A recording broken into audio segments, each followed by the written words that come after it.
All right, well, thanks for joining me this afternoon. This is just a daily briefing that we're going to do about the recovery efforts that are going on, reference the plane crash that happened on Sunday, July 5th. Right now, just a recap, we've recovered 6 of the 8 victims. We're currently still looking for 2 more victims. That is the #1 priority for the Sheriff's Department, is recovering these 2 victims, these 2 last victims. The sonar team just left just now. They left the marina. They're headed out to the scene. They'll work throughout the evening. The sonar team likes to work at night because it's less boat traffic. They don't need lights. They just run a straight line. Everything's underwater that they're looking at, so they don't need daylight. So they'll work into the evening and throughout the night as long as they can stay out, and then they'll come back in. We have a couple targets that we're looking at today. One is another section of crash site that they're going to try to look at, and then another couple points of interest reference potential wings and things like that they want to address, in addition to trying to find the victims. Some of the challenges that we're facing is yesterday the weather was pretty bad. It wasn't stormy, but it was windy, and the sonar boat needs to be able to run a straight line in order to do its surveying, and then when they anchor the boat for the ROV, it needs to stay in place so they can run the ROV, and that wind pushes that boat around a little bit. So it takes a little bit of time to anchor that vessel in these type of conditions, and the conditions today are the same. And so it'll be a little bit of a struggle to get that boat anchored, but we'll get it anchored. Some of the other struggles we're having is the ROV itself. We lost a thruster, and so it's a side thruster that keeps it going fairly straight, and so they're having to what we call crab walk into the scene, and that takes some time, and the operator that's running that ROV is doing an excellent job considering the ROV is having some struggles. We've looked at replacing that thruster. They don't make it anymore, so I think we're stuck with what we have, and we'll just have to move forward from here after this event to determine whether or not we need to replace that ROV, and in case something like this, or we have to do other searches in the future. So, but that's down the road. Today we have the ability. We're going to continue searching today for the 2 remaining victims and to map the crash scene. So when we're ready to hand the scene over to the recovery agency that's going to recover the aircraft, they have a good idea of what they're looking for and what they're able to grab. Again, I'd like to pass my condolences to the family on behalf of the sheriff and the sheriff's office. This is a tragic incident. We really are thinking about them. We're doing everything we can to find these victims and bring some closure to the family. We'd like to thank the public. We've gotten tons of tips and witness statements and information from people that have saw the planes either before they crashed, after they crashed. NTSB is working on contacting all those people and gathering their statements for their investigation. Once we have finished with our operations and have exhausted everything we've done or can do to locate the victims or have found the victims, we're going to hand the scene over to the recovery unit and to NTSB.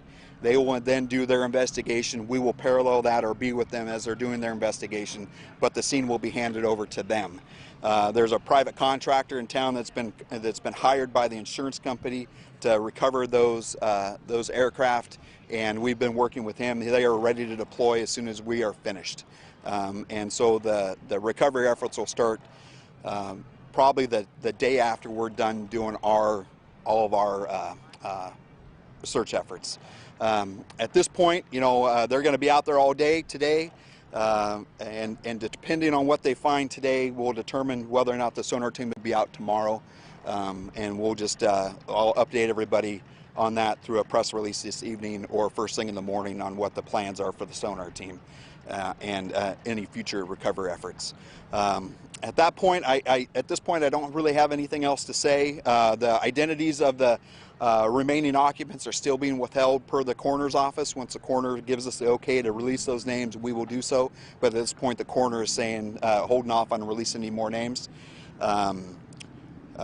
We're still looking for people if they have any information or witnessed anything or videos and pictures or what they're really looking for before or after the crash. It'll help put their investigation and put the pieces of the puzzle together. At this point, I'll just take any questions if anybody has any, and we'll go from there. Other than the difficulties of finding their last two victims, what about fuselage and all that stuff? Is it quite a large area? Or? Yeah, it's probably about we're estimating it's kind of in a linear line. It's all in a straight line, but it's about 300 to 400 yards apart. You know, from end of the debris field to end of the debris field. The main components of the plane, which we feel are the main components of the plane, are probably within a couple hundred yards of each other, and so it's not scattered over a large area. It's actually in retrospect, it's pretty confined. Realistically, how you plan to keep searching for the remaining individuals until they're found? I mean, are you able to comment on like how long you think they'll go on? Yeah. If we are unable to find the remaining two victims today, and we've exhausted all of our abilities, we'll hand the scene over to the recovery agency, and we will work very, very closely with them, because if they're not able to be found by the sonar team outside the crash wreckage, we think that they may be in the crash wreckage, and the sonar team and the equipment they have just can't see that. So we want to be, we'll work very closely with the recovery team in the event that the victims are within the crash scene itself. And if that happens, then we will take over that scene until they're recovered, and then hand that back over to the recovery team. Is there a timeline roughly though on when you make the determination, you know, on when to go to recovery? It's going to be totally on the sonar team. If they think that they have more they can do, then we'll continue that. The recovery team is aware of that, but when they say we're done, we can't do any more, then it'll be handed to them. So it could be, they could say that today, it could be tomorrow. Who knows when that's going to be. We're not going to set a timeline for that. Speaking on behalf of the guys out there doing this work, I mean, is it emotionally draining for them? I mean, you know, what are they going through? What's this like to be dealing with? It's very emotional for them. They want to bring closure to the family too, just as much as everybody else does, and so they're working very, very hard to do that. It's working with the sonar team and doing that job is very strenuous on you, mainly because you're focused on a very small screen. You're looking at a very small area, and that's all you can look at, and so it's fatiguing. It hurts your eyes. They're out there for long hours, and so and day after day after day, but we'll do whatever it takes. I mean, they'll be out there. They're a great team. They're a great group of deputies, and they'll be out there as long as necessary to do what they can do to bring closure to this family. Nothing else?